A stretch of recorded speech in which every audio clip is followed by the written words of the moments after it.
Hello friends, welcome to study बस। भाई जितने भी लोग एमबीए के एस्पिरेंट्स होते हैं उनके दिमाग में सबसे मेजर क्वेश्चन यही चल रहा होता है कि सर कल को अगर हमारा सिलेक्शन हो भी गया तो जो आईएम्स की फीस है, जो टॉप कॉलेजेस की फीस है या फिर अदर एमबीए कॉलेजेस की बात करें तो उनकी फीस लगभग लगभग 20 लाख प्लस ही चलती है। तो सर ऐसे सिचुएशन में हमारे पास इतने फाइनेंशियल रिसोर्सेज नहीं है कि हम इतनी फीस दे पाएं, तो किस तरह से हमें एडमिशन मिल सकता है या फिर हमें लोन मिल भी पाएगा कि नहीं मिल पाएगा। तो इस वीडियो में मैं आपको बताने वाला हूं कि एमबीए के लिए आप अपना एजुकेशन लोन कैसे एक्सेस कर सकते हो, पूरा का पूरा क्या प्रोसेस रहता है, स्टेप बाय स्टेप कौन कौन से डॉक्यूमेंट्स आपको चाहिए होते हैं एंड इंपॉर्टेंट थिंग्स जो आपको अपने माइंड में रखनी है, जिसकी वजह से आप लगभग लगभग 2 से 3 लाख रुपीज सेव कर सकते हो। तो बहुत ध्यान से इस वीडियो को देखना है, प्रॉपर इसके नोट्स बना लेने हैं एंड नीचे मुझे कमेंट सेक्शन में बताना अगर आपको ऐसी वीडियोस हेल्पफुल लग रही हैं। So my name is Saurabh Kothari, let's start.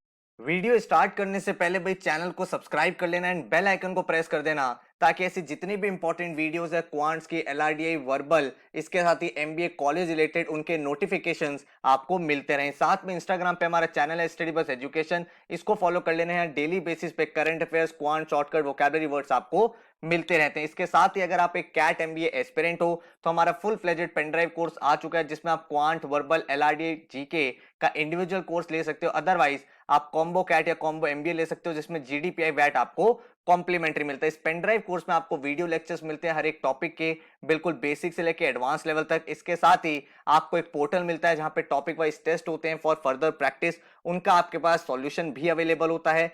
साथ में आपके पास 24/7 डाउट फोरम रहता है कि अगर आप पढ़ाई कर रहे हो, प्रैक्टिस कर रहे हो, कोई डाउट आ जाए तो आप वहां पे पोस्ट कर सकते हो, हमारी डाउट फैकल्टी उनको सॉल्व कर देती है। एंड इसके साथ ही जितने भी मेजर एग्जाम्स हैं उनकी आपको ऑल ओवर इंडिया लेवल की टेस्ट सीरीज प्रोवाइड होती है with detailed analysis and solution. तो कहने का मतलब है कि इस पेनड्राइव कोर्स को करने के बाद आपको अलग से ना ही कोई कोचिंग चाहिए, ना टेस्ट सीरीज चाहिए, ना ही कोई बुक चाहिए, फुल फ्लेजेड आपकी प्रिपरेशन हम लोग करा देते हैं। तो अगर आप ये कोर्स बाय करना चाहते हो हमारी वेबसाइट पे जा सकते हो studybus.co.in एंड जैसे ही आप ऑर्डर करते हो विद इन 4 to 5 डेज आपके घर पे आपकी पेन ड्राइव किट आ जाती है। अगर हम देखें कितने नंबर ऑफ मॉक्स मिलते हैं तो यहाँ पे आप चेकआउट कर सकते हो, CAT, SNAP, XAT, IFT and mat.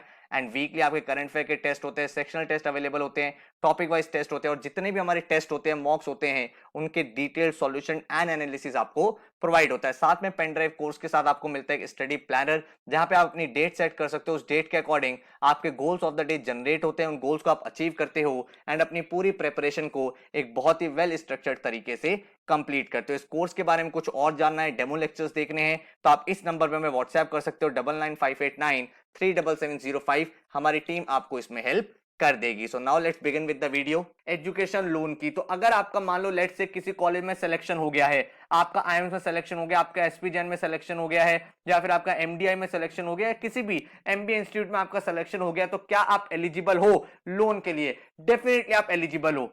अब यहां पे इंपॉर्टेंट चीज क्या निकल के आती है? यहां पे इंपॉर्टेंट चीज ये निकल के आती है जितना बेटर आपका कॉलेज होगा। भाई आज की डेट में क्या होता है ना, जितने भी बैंक है वो एजुकेशन लोन देते हैं, ठीक है। अब जितने भी बैंक है ना उन्होंने कैटेगरीज बना रखी होती है कि ए कैटेगरी का कॉलेज है, बी कैटेगरी का कॉलेज है, सी कैटेगरी कॉलेज है, डी कैटेगरी का कॉलेज है। अब जो जो कॉलेजेस ए कैटेगरी में फॉलो होते हैं, जो एकदम बेस्ट कॉलेज होते हैं जैसे आईएम्स, एसपीजेन, एमडीआई, जो टॉप लेवल एकदम इंस्टीट्यूट्स हैं, उनके लिए एडवांटेजेस क्या होते हैं? ना तो उन्हें कोई कोलेट्रल देना पड़ता, देन वहां पे आपके नेगोशिएशन के चांसेस ज्यादा हो जाते हैं। देखो बैंक क्या है, बैंक एक प्रॉफिटेबल बिजनेस है।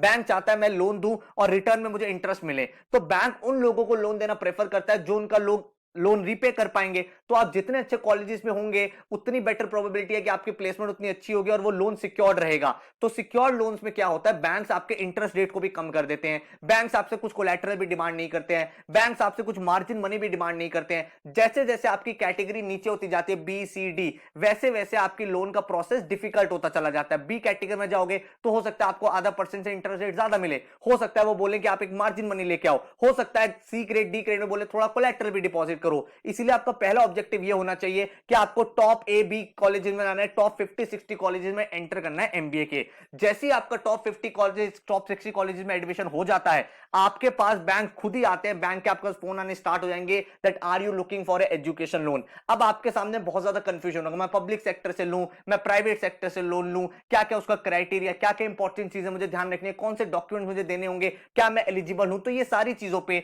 एक एक करके डिस्कशन करते हैं। तो अगर सबसे पहले आप आपसे मैं एलिजिबिलिटी क्राइटेरिया पूछूं तो मोर और लेस अगर आपकी एज 18 टू 35 ईयर्स के बीच में है तो आप एलिजिबल हो। एंड अगर आपका एडमिशन किसी UGC AICT government approved college में हुआ है तो आप लोन के लिए अप्लाई कर सकते हो, आपको जनरली लोन मिल जाता है। आपको एंड में गवर्नमेंट का पोर्टल भी बताऊंगा जिसपे आप सारे के सारे एजुकेशन लोन एक साथ चेक भी कर सकते हो, तो बहुत ध्यान से इस वीडियो को देखते चलना है। अब मान लो आपका एमबीए में किसी कॉलेज में सिलेक्शन हो गया, एमबीए में सिलेक्शन हो गया, आपको अब ये देखना है कि मेरे कितने एक्सपेंसिव लोन कवर करेगा, क्या मेरी फीस कवर करेगा सिर्फ या फिर उसके अलावा भी चीजें कवर करेगा। तो जो आपकी बेसिक कोर्स फी है वो तो आपका एजुकेशन लोन कवर करता ही करता है, बाकी हर बैंक का अलग एक स्टेप होता है जिसमें वो कुछ बैंक कहते हैं कि हम आपकी ट्यूशन फी को भी, हॉस्टल फीस को भी अकोमोडेट कर देंगे, कुछ कहते हैं एग्जामिनेशन फीस भी अकोमोडेट हो जाएगी, कुछ बैंक्स आपको लोन देते हो तो बुक्स की कॉस्ट भी इंक्लूड कर देता है, वो आपके ट्रेवल एक्सपेंस भी इंक्लूड कर देता है, आपका लैपटॉप अगर आपने कुछ परचेज किया है अपने कॉलेज के पर्पस के लिए वो भी अप्रूव कर देता है। तो बैंक जो है अदर एक्सपेंसेस भी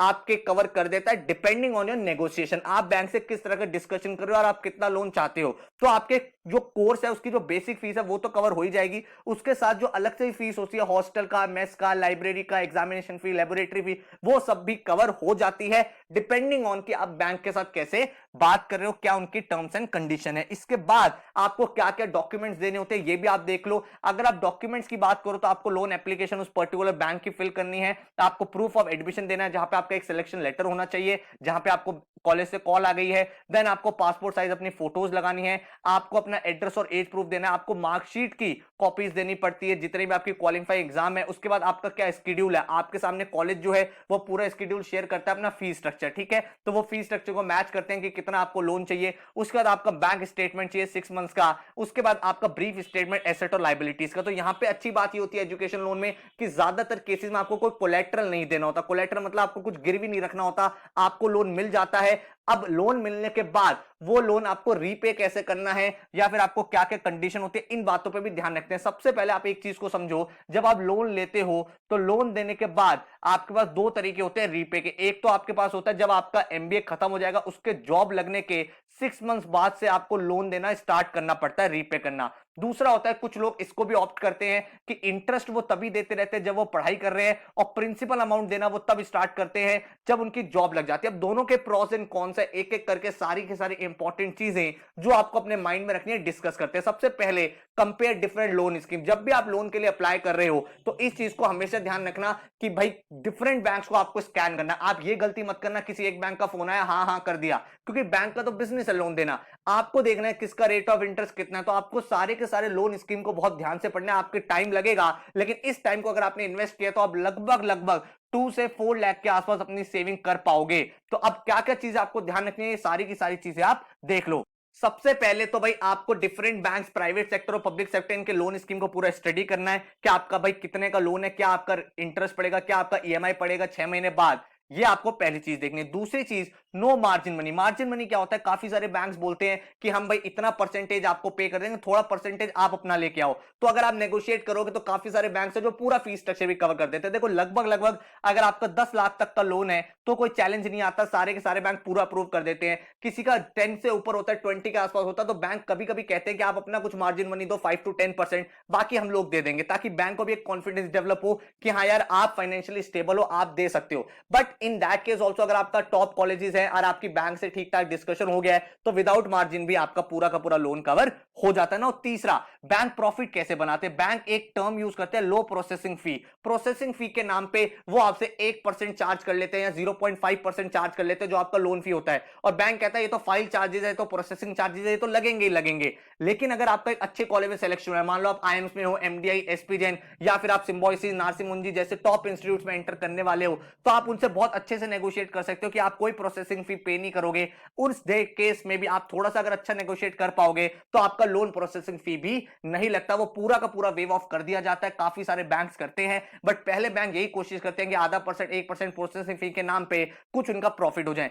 फोर्थ, इंटरेस्ट ड्यूरिंग दिस, तो जो आपका टाइम होता है ना, ये बहुत इंपॉर्टेंट पॉइंट है जहां पे स्टूडेंट जनरली ट्रैप हो जाते हैं। ये जो इंटरेस्ट चार्ज होता है ये जनरली सिंपल इंटरेस्ट पे चार्ज होता है, बट कुछ कुछ बैंक क्या करते हैं, बैंक कहते हैं कि जो आपका इंटरेस्ट है ना वो आप 2 साल तक इंटरेस्ट मत पे करो, जब तक आपका एमबीए है, आपका इंटरेस्ट भी आप तब पे करना जब ईएमआई दोगे। तो वो जो इंटरेस्ट है वो आप क्लैरिफाई करो उससे कि वो आप सिंपल इंटरेस्ट के रेट पे चार्ज करोगे या कंपाउंड इंटरेस्ट के रेट पे चार्ज करोगे। चाहे सेम रेट हो, लेकिन अगर कंपाउंड इंटरेस्ट होगा तो आपको पता चलेगा बहुत ज्यादा आपको इंटरेस्ट पे करना पड़ सकता है। तो इस चीज को बैंक के साथ एकदम स्ट्रिक्टली रिटर्न में क्लियर करो। जो बैंक के एजेंट्स वगैरह होते हैं ना, उनसे उनकी बातों पे ट्रस्ट नहीं करना आपको, क्योंकि वो आपको लोन देने के लिए कुछ भी बोल देंगे, हाँ सिंपल इंटरेस्ट है, बट जो सिस्टम में डेटा फीड हो रहा है एक एक चीज रिटर्न में लेनी है आपको। अगर आपने रिटर्न में ली तो फिर भाई यू आर ट्रैप। तो इस चीज को ध्यान रखना कि आपको कैसे इंटरेस्ट पे करना है, सिंपल इंटरेस्ट या कंपाउंड इंटरेस्ट। नेक्स्ट, बैंक आपको ऑप्शन प्रेफर करता है कि आप फिक्स्ड इंटरेस्ट रेट ले सकते हो या फ्लोटिंग इंटरेस्ट ले सकते हो। दोनों में डिफरेंस क्या है? फिक्स्ड का मतलब होता है जो रेट आज फिक्स हो गया उसी रेट पे आपका इंटरेस्ट चलता रहेगा।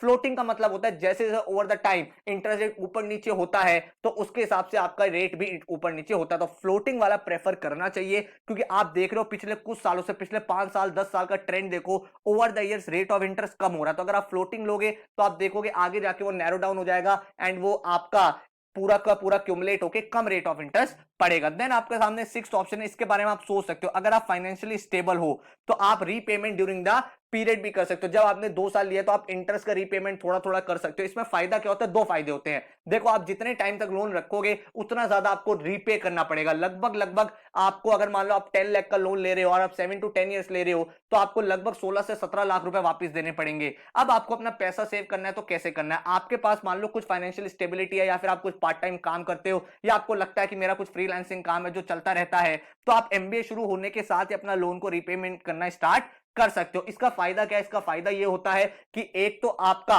लोन का जो इंटरेस्ट है वो ज्यादा नहीं पड़ता, तो आप कंपैरेटिवली कम पे करते हो। एंड देन इसके अलावा जो इंपॉर्टेंट थिंग है वो ये है कि आपका जो रेट ऑफ इंटरेस्ट है वो भी कम हो जाता है। अगर आप बैंक को ये ऑफर करो कि मैं लोन लेने के साथ ही लोन रीपे करना स्टार्ट कर दूंगा, तो बैंक का भी तो फायदा है। एक एमबीए स्टूडेंट है जो उसे 2 साल 2.5 ईयर्स बाद रीपे करना स्टार्ट करेगा, एक वो है जो अगले महीने से रीपे करना स्टार्ट करेगा। तो बैंक का तो कैश फ्लो बेटर हो रहा है, तो उस केस में बैंक आपका रेट ऑफ इंटरेस्ट भी कम कर देता है।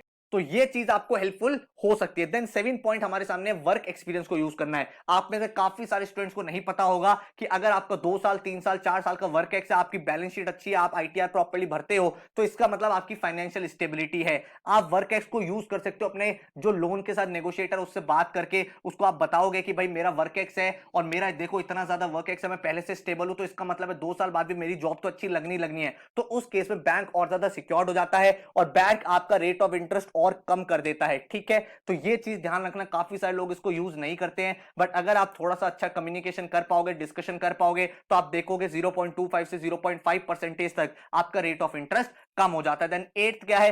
फीमेल कैंडिडेट्स को बेटर रेट ऑफ इंटरेस्ट मिलता है। कुछ कुछ गवर्नमेंट बैंक्स होते हैं जहां पे आपको पता चलता है कि फीमेल का अगर एडमिशन है तो उसका रेट ऑफ इंटरेस्ट थोड़ा कम है, तो ये चीज आप यूज कर सकते हो अगर आप फीमेल कैंडिडेट हो। And then 9, opt for the best repayment term. अब यहां पे आपको क्या चीज ध्यान रखनी है कि अगर आप रीपे कर रहे हो तो कैसे कर रहे हो? बैंक जनरली कोशिश करता है कि आप 10 इयर्स के लिए लोन ले लो, बट आप 10 इयर्स के लिए लोन लेते हो और आप बोलो यार मुझे 10 इयर्स के लिए नहीं चाहिए, मुझे सिर्फ 7 ईयर के लिए चाहिए, तो आप देखोगे आप लगभग यहां पे 2 से 3 लाख रुपए सेव कर लोगे। तो बैंक हमेशा कोशिश करेगा कि आपको ज्यादा टाइम तक का लोन दे, 10 ईयर 15 ईयर का। बट अगर आप कम टाइम का लोन लेते हो तो उसमें आपका बेनिफिट हो जाता है, आपका लोन जल्दी रीपे हो जाता है। बस एक फायदा ये नहीं होता कि जब आपका लोन होता है तो वहां पे आपको इनकम टैक्स में थोड़ी रिबेट मिलती रहती है, बट वो इतना ज्यादा नहीं होता जितना आप यहां पे इंटरेस्ट को सेव करके बचा सकते हो। तो ये कुछ इंपॉर्टेंट पॉइंट्स थे जो मुझे आपको बताने थे लोन लेते टाइम, जो आपको ध्यान रखने ही रखने हैं।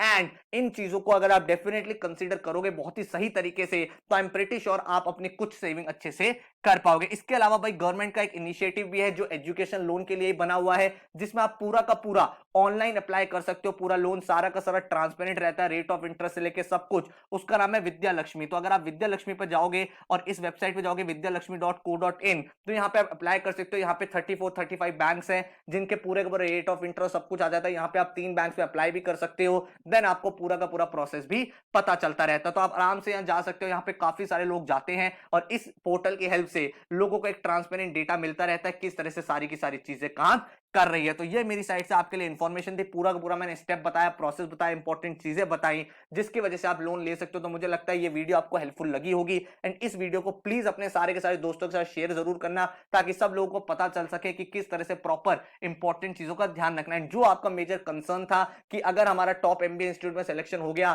तो क्या हमें एडमिशन मिलेगा, अगर हमारे पैसे नहीं है तो भी, तो डेफिनेटली आपको मिल जाएगा, आपको लोन मिल जाएगा एंड आप उस लोन से अपनी पढ़ाई करके फिर जब आपकी 20-25 लाख का पैकेज लगेगा तो आप आराम से उसे रीपे कर सकते हैं, आपका करियर ग्रो हो जाएगा। तो कोई भी ऐसा स्टूडेंट जिसको लग रहा हो कि एमबीए की फीस इतनी ज्यादा मैं नहीं जा पाऊंगा, उन सबका भाई डाउट क्लियर हो गया, आप आराम से जा सकते हो। बस कोशिश आपको at this point of view यही करनी है कि best to best MBA college में जा पाए जिससे हम बेटर लोन नेगोशिएशन कर पाए, बेटर रेट ऑफ इंटरेस्ट मिल पाए एंड हमारा better career, better job future में लगती रहे। तो अगर आपको ऐसी वीडियोस हेल्पफुल लगती है तो चैनल को सब्सक्राइब करना एंड बेल आइकन को जरूर प्रेस कर देना ताकि कोई भी वीडियो आपका मिस ना हो। So all the best and take care.